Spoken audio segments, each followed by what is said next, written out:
بسم اللہ الرحمن الرحیم۔ السلام علیکم ورحمۃ اللہ وبرکاتہ۔ عابد راجہ چینل کی طرف سے آج میں اپنے دوستوں کو رسول اللہ صلی اللہ علیہ وآلہ وسلم کا بتایا ہوا طریقہ غسل کے بارے میں وہ بتاؤں گا۔ آپ نے اس پر ضرور عمل کرنا ہے۔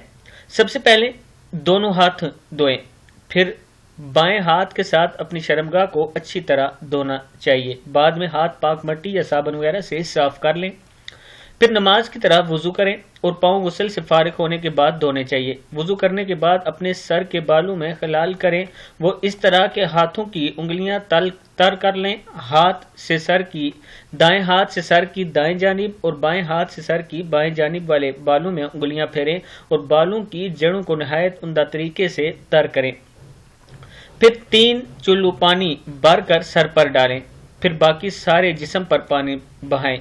آخر میں پاؤں دھوئیں۔ غسل دائیں طرف سے شروع کریں۔ نمبر 9، عورت نے اگر بالوں کو مینڈیوں کی صورت میں باندھا ہو تو غسل جنابت میں یا غسل حیض کے لیے انہیں کھولنا ضروری نہیں، مستحب ہے۔ صرف اتنا بھی کافی ہے کہ عورت اپنے سر پر 3 چلو پانی ڈال لے۔ نمبر 10، چھپ کر اور 70 ڈانپ کر غسل کریں۔